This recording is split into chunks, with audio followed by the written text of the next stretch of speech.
아침입니다. 하나님과 말씀과 오늘 다시 시작.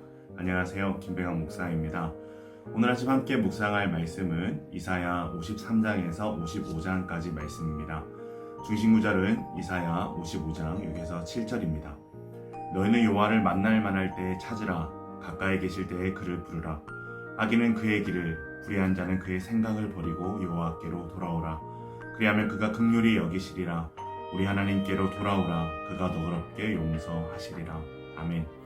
이사야 53장은 이사야 44에서 55장에 나타나는 4개의 야훼의 종 노래 중 마지막 노래이면서 종이 고난당하는 장면이 너무나 생생하게 묘사되었기 때문에 특별히 고난당하는 여호와의 종의 노래라고 부릅니다. 이 노래는 52장 13절에서 시작해서 53장에서 끝이 납니다. 선지자는 앞에 52장에서 선포한 회복의 과정이 우연히 나타나는 것이 아니라 여호와를 신뢰함으로 고난당한 종이 있었기 때문에 가능하다고 증언하고 있습니다. 특별히 본장은 이사야서 가운데서 가장 뛰어난 예언의 내용을 가지고 있는 장 중에 하나입니다. 53장은 성경의 가장 핵심 주제인 인간 구원을 위해 이 세상에 오셔서 고난당하시고 죽임당하시는 생을 묘사하고 있습니다. 그 예언의 내용은 너무나도 구체적이고 정확해서 보는 이마다 놀라지 않을 수 없습니다. 본장의 내용을 정리하면 1에서 3절은 흠모할 만한 아름다움 없어서 사람들에게 멸시되고 고난받는 종, 4에서 6절은 우리의 허물과 죄악을 짊어지시고 대속하신 그리스도, 7에서 9절은 온유와 순종으로 죽으신 종, 10에서 12절은 죽음과 부활로 승리를 얻으신 종에 대한 내용으로 이루어져 있습니다. 54장은 이스라엘이 구원을 받는 길이 무엇인지를 보여줍니다. 또한 이스라엘의 죄악의 결과로 회파된 예루살렘을 다시 회복시킬 것을 예언합니다. 먼저 1에서 10절은 여인으로 의인화된 시온에게 회복을 약속하시는 내용입니다. 여인 시온은 자식을 모두 잃어버렸고 남편에게까지 버림받아 홀로 지내고 있는 아내입니다. 그런데 4절에 보면 비참한 처지에 있는 시온에게 노래하라, 기뻐 외치라, 두려워 말라, 놀라지 말라는 명령이 주어집니다. 그 이유는 1에서 3절에 나와 있듯이 자식을 잃은 시온에게 많은 자식이 생겨 장막을 확장하게 될 것이고 남편에게 버림받은 시온을 남편 대신 여호와께서 다시 불러 회복하실 것이기 때문입니다. 이것은 이스라엘의 이야기입니다.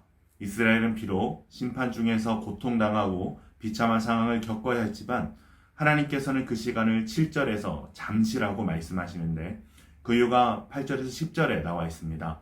비록 심판 가운데 고통당하였지만 앞으로 여호와께서 베푸실 자비와 긍휼은 영원할 것이며 회복과 화평의 언약은 영원히 흔들리지 아니할 것이기 때문에 이들이 겪는 고통은 잠시일 뿐이라는 것입니다.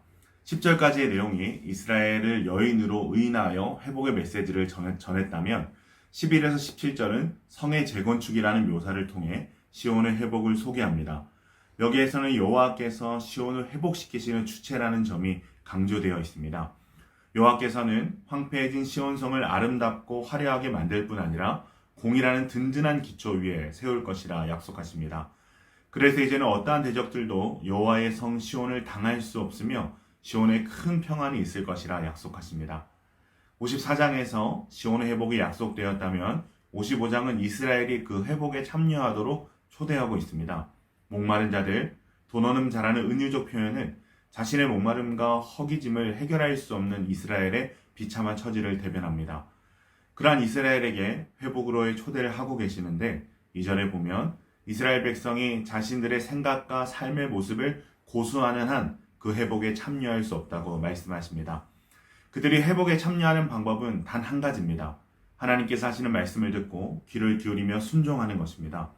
그렇게 하면 하나님께서 그들을 긍휼히 여기시고 그들의 영혼을 살리시며 영원한 언약을 맺으시며 다윗에게 허락한 은혜를 누릴 것이며 다윗과 같이 만민의 증인과 인도자와 명령자로 삼을 것을 말씀하십니다.